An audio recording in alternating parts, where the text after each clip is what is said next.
Is science the only way to truth?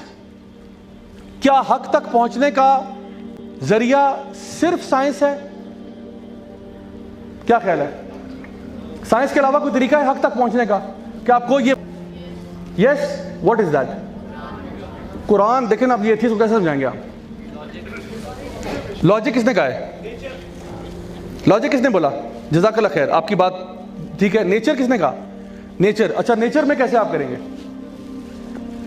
अच्छा चले मैं बताता हूँ। नेचर को भी वो साइंस में लेके आ सकते हैं ना, कि वो आप नेचर को भी तो ऑब्जर्व ही कर रहे हैं ना, वो भी ऑब्जर्व, उसको आप बायोलॉजी में ले जाएं, उसको आप जूलॉजी में ले जाएं, ठीक है, उसको आप बॉटनी में ले जाएं, सारा नेचर ही है।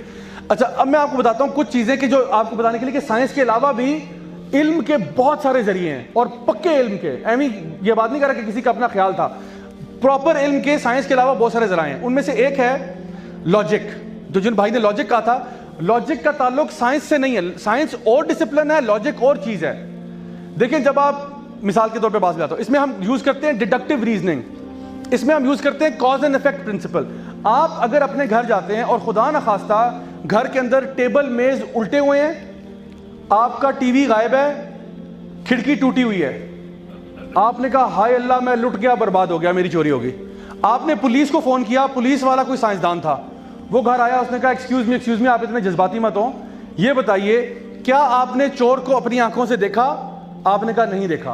उसने कहा क्या आपने चोर को हाथ लगाया? आपने कहा नहीं लगाया।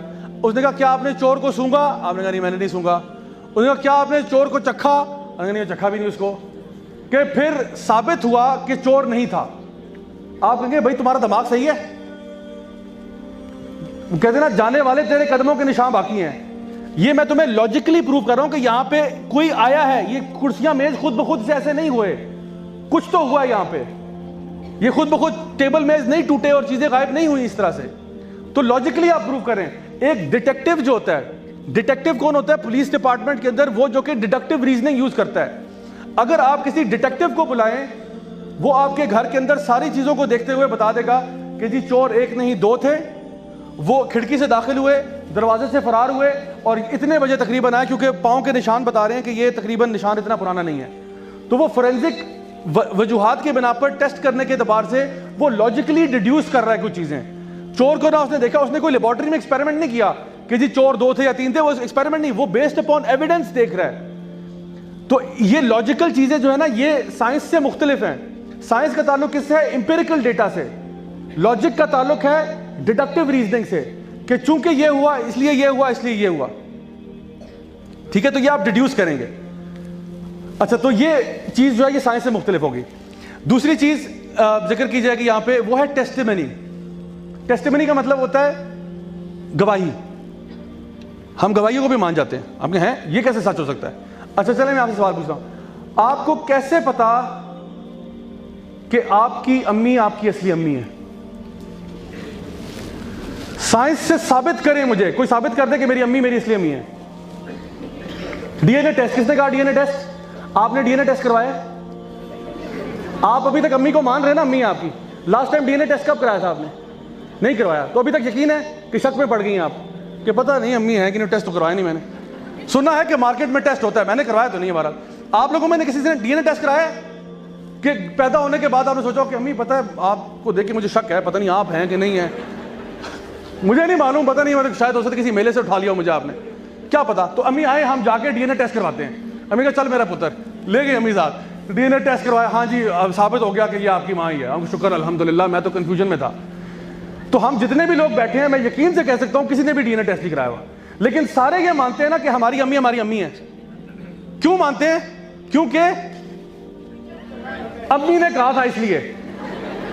क्यों मानते हैं कि अम्मी मेरी अम्मी है? क्योंकि अम्मी ने खुद कहा था। तो भाई साइंटिफिक तहकीक से साबित तो कर दो कि अम्मी तुम्हारी सच्ची है कि नहीं है। तो अम्मी की बात मान रहे हैं ना, अल्हम्दुलिल्लाह। अच्छा, एक और सवाल, आप में से कितने लोग हैं जो अफ्रीका के साथ एक आइलैंड है मेडागास्कर, जो मेडागास्कर गए हुए हैं जिंदगी में? कभी टीवी पे देखा हुआ है, कार्टून देखे होंगे आपने मेडागास्कर, नहीं क्यों गया हुआ?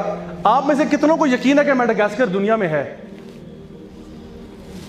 यकीन है मेडागास्कर है दुनिया में? उसकी वो कार्टून भी आया था ना, I like to move it. तो मेडागास्कर का यकीन है आपको? आपको यकीन क्यों है कि मेडागास्कर है? आप गए नहीं वहां पे, आपने क्या मेडागास्कर को हाथ लगाया? नहीं। मेडागास्कर को चखा है? फिजिकली वहां पे मौजूद हो के मेडागास्कर को देखा है? नहीं। टीवी में देखा है, तो टीवी में तो कोई भी कुछ भी कह सकता है आपको। आप हर बात टीवी की बिलीव कर लेते हैं। आजकल तो वो फोटोशॉप हो गए, क्या कुछ कर देते हैं। अब एक बंदा हो सकता है आपको मियां चन्नू दिखा रहा होगा, ये मेडागास्कर है, आप मान जाएंगे उसकी बात को? गूगल कह रहा है, गूगल भी तो गलत हो सकता है ना। गूगल हो सकता है बहुत बड़ा फ्रॉड हो। नहीं, मैं आपसे पूछ रहा हूं कि भाई गूगल की गारंटी क्या है आपको? गूगल भी तो सॉफ्टवेयर किसी इंसान ने बनाया ना। आप गूगल की बात मान रहे हो। गूगल कौन सा कोई आपको साइंटिफिक दलाइल दे रहा है? वो तो पिक्चर दिखा रहा है आपको बस। क्या पता ये मेडागास्कर ना हो, क्या पता ये जो है ना कोई और टिम्बकटू हो, आपको वो कह रहा है मेडागास्कर है। तो बात ये, हम भी किसी की बात मान रहे हैं, हमने देखा नहीं है लेकिन हम मान रहे हैं। और आपको पता है कि हमारे एक ब्रदर हैं हमजा जोरसिस, माशाल्लाह बड़े मशहूर हैं और एथियस्ट के साथ अक्सर बहस करते हैं। उनकी डिबेट हुई बड़े मशहूर एथियस्ट के साथ, लॉरेंस क्राउस प्रोफेसर है, बहुत कट्टर एथियस्ट है उसके साथ। तो उन्होंने कहा कि टेस्टिमनी में भी हम बिलीव करते हैं, आप हर चीज़ को साइंस पे ला रहे हैं, क्योंकि वो साइंसदान था बंदा। तो उन्होंने कहा टेस्टिमनी भी कोई चीज़ होती है। उसने कहा व्हाट टेस्टिमनी? उसने कहा मुझे बताएं आपने क्या, क्योंकि वो डार्विनिस्ट था, वो डार्विन के सारे उसको मानता था। तो उसने कहा कि क्या आपने खुद डार्विन के जितने भी एक्सपेरिमेंट्स हैं वो खुद किए? उसने कहा नहीं किए। तो उसने कहा फिर आपने भी लोगों की बात मानी है कि नहीं मानी है? आपने खुद तो एक्सपेरिमेंट नहीं किया, आप भी तो साइंसदानों की बातें मान रहे हैं ना। तो अगर वो कहे कि नहीं वो तो टेस्ट मैं आज भी कर सकता हूं, लेकिन कर सकते तो हैं, वो डीएनए टेस्ट भी आज हो सकता है, लेकिन आपने किया नहीं, आप उनकी सुनी सुनाई पर यकीन कर रहे हैं। तो ये मैं आपको बताऊं कि सोर्सेज ऑफ नॉलेज में एक बहुत मोतबर इल्म है कि जब कोई चीज जो है वो नस्ल दर नस्ल ट्रांसफर होती है, सिर्फ ये देखना होता है कि जो बता रहा है वो इतबार वाला है या नहीं है। हमारे इस्लामिक हिस्ट्री में जो हदीस की सनद होती है, उसमें बात ये होती है कि जो हदीस को नरेट कर रहा है उसका जो रावी है, क्या वो मोतबर है या नहीं है। अगर मोतबर है तो हम हदीस मानते हैं, बिल्कुल मानते हैं। अगर वो मोतबर नहीं है, उस पर कोई शक पड़ के फिर हम नहीं मानते। तो testimony is a way to truth. Testimony जो है ना, किसी की गवाही जो है, ये बहुत बड़ी दलील है हक तक पहुंचने के लिए, और ये साइंटिफिक वर्ल्ड में भी यूज होती है हर बंदा। और अगर मैं बताऊं, अगर टेस्टिमनी ना हो हम कभी भी तरक्की नहीं कर सकते, क्योंकि हर नई आने वाली नस्ल को वो सारे एक्सपेरिमेंट्स करने पड़ेंगे जो आज से पहले हजारों साल तक होते रहे हैं। और हमारी किताबों में लिखा हुआ कि जी ग्रेविटी की वैल्यू ये है, पाई की वैल्यू ये। आपने कौन सा कोई टेस्ट किया है? लास्ट टाइम ग्रेविटी पे कब एक्सपेरिमेंट किया था आपने कि 9.8 आपने वैल्यू निकाली उसकी? हमने तो नहीं किया, हम तो किताबों की बात मान रहे हैं। क्यों मान रहे हैं? किताब मोतबर है इसलिए, लेकिन किताब झूठ भी तो बोल सकती है ना। तो पॉइंट इज कि हम लोग टेस्टिमनी को लेते हैं as a valid source of truth. तो ये बात हम तक अगर कोई, और फिर सबसे बड़ी बात ये कि नबी करीम सल्लल्लाहु अलैहि वसल्लम जिनके बारे में झूठ बोलना अपनी पूरी जिंदगी में एक दफा भी साबित नहीं है, मुस्लिम हो या गैर मुस्लिम, वो ये बात मानते हैं कि वो सादिक और अमीन थे। उनके दुश्मन भी उनको सादिक और अमीन जानते थे। तो क्या वो अल्लाह के बारे में झूठ बोल सकते हैं? एक शख्स था जिससे बहस हो रही थी, वो इसी तरह से उसके ख्यालात एथियस्टिक थे। तो मुझे जब और कुछ समझ नहीं आ रही बात, मैंने कहा मुझे तुम ये बता दो क्या नबी करीम सल्लल्लाहु अलैहि वसल्लम तुम मानते हो कि वो एक इंसान गुजरे हैं? उसने कहा मैं जो ये बात मानता हूं। मैंने कहा तुम मुझे जवाब दो कि क्या वो झूठे थे? तो उसकी आंखों में आंसू आ गए कि नहीं, मैं ये नहीं मान सकता। तो मैंने कहा फिर एथियस्ट क्यों हो रहे हो? क्या अल्लाह के बारे में, यानी जिस बंदे ने पूरी जिंदगी झूठ नहीं बोला, उसको झूठ बोलने का मौका कहीं मिला तो अल्लाह के बारे में ही बोलेगा। खुद उसको अपने लिए कुछ नहीं चाहिए था, सब कुछ ऑफर किया गया, कुछ नहीं लिया उसने, वो झूठ बोल रहा है। उसकी टेस्टिमनी को तुम नहीं मान रहे, बाकी तुम हर बंदे की किताब को मान रहे हो। हमारे पास जो घरों में इंसाइक्लोपीडिया पड़ी हुई है, हमें क्या पता उसमें क्या बात सही है क्या गलत है? किताबें लिख दी लोगों ने, अब हम क्या करें उसके बारे में? मेरे पास एक वो बचपन में किताब थी, उसका नाम था टेल मी व्हाई, और उसी के साथ मैं अगली स्लाइड पे आता हूं, अगर आप स्लाइड चेंज करवा दें। Science does not know the answer to why. वो कोशिश करते हैं, इनको बोलते हैं just so stories. Science why के बारे में यकीन करें कुछ नहीं जानती। वो लोगों ने, एवोल्यूशनरी बायोलॉजिस्ट ने कहा कि जो जिराफ की गर्दन लंबी क्यों है, जिराफ गर्दन लंबी क्यों है? कहा कि इसलिए चूंकि हम समझते हैं, यकीन नहीं है इस बात का, समझते हैं कि वो पहले ना वो जमाने में वो दरख्त जो थे ना वो बड़े ऊंचे होते थे, तो जानवर हिरन छोटे थे, उनकी गर्दनें छोटी थी, तो वो करते करते वो एवोल्यूशन की तरह से उन गर्दनें लंबी हो गई, और वो करते करते ऊपर तक पहुंच गए। चलो वो पहुंच गए, अब तो दरख्त छोटे हो गए ना, तो अब जिराफ को मर जाना चाहिए और सिर्फ हिरन रह जाए बस। अभी भी जिराफ क्या कर रहा है फिर? तो पॉइंट इज कि ये जस्ट सो स्टोरीज है, इसके पीछे कोई साइंस नहीं है। ये बचपन में वो कहानियां हम पढ़ते थे कि वो हाथी की सूंड कैसे लंबी हुई, तो उसमें था कि वो हाथी जो है वो पानी पीने के लिए दरिया के किनारे गया तो आगे से एक जो है ना मगरमच्छ ने उसके नाक को पकड़ लिया। उस जमाने में हाथी का नाक छोटा होता था, तो मगरमच्छ ने भी खींचा और हाथी ने भी खींचा। हाथी का वजन ज्यादा था तो इलास्टिक की तरह उसका नाक लंबा होना शुरू हुआ, और फिर आज प्यारे बच्चों हाथी का नाक इसी तरह से आज उसकी सूंड बन चुकी है। ये बिल्कुल इसी तरह से, वल्लाही मैं मजाक नहीं कर रहा, बिल्कुल इसी तरह से साइंसदान जो है वाई के बारे में कुछ नहीं जानते, सिर्फ तुक्के हैं, सिर्फ तुक्के हैं, कुछ भी नहीं है। ऐसे हुआ होगा, वैसे होगा, कोई सबूत नहीं है उनके पास। They have no idea why things are the way they are, they have no idea. मैं आपको इसकी मिसाल देता हूं। ये आपके सामने एक केक है, आप भी कहेंगे पता नहीं क्या आज कभी बिरयानी दिखा रहा है, कभी केक दिखा रहा है, पता नहीं खाना कब खिलाएगा। मेन कोर्स भी दिखा दिया, स्वीट डिश भी दिखा दी। तो देखें, इमेजिन करें कि आपकी जो फुफ्फो हैं उन्होंने आपके लिए केक बनाया, पता नहीं कब ये होगा, लेकिन चले सपोज कर लें, क्योंकि फुफ्फो आमतौर पर बनाती नहीं है इस तरह से, रेपुटेशन ज्यादा खराब है उनकी मार्केट में। तो इमेजिन करें कि आपकी फुफ्फो ने आपके लिए केक बनाया जो आपको नजर आ रहा है।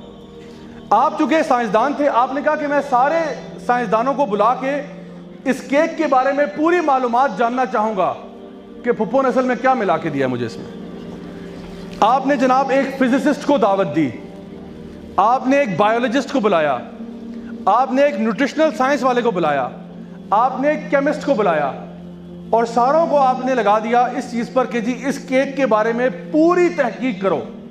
उन्होंने 3 महीने की अनथक मेहनत के बाद एक 2000 पेजेस की रिपोर्ट शाया की, जिसमें उस केक के बारे में तफसीली मालूमात दी हुई थी।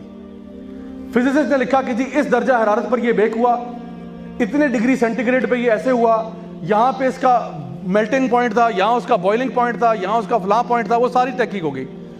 कौन कौन सी फोर्सेज उस केक पे एक्ट कर रही थी जब वो बेक हो रहा था, वो सारी साइंस उसने डाल दी।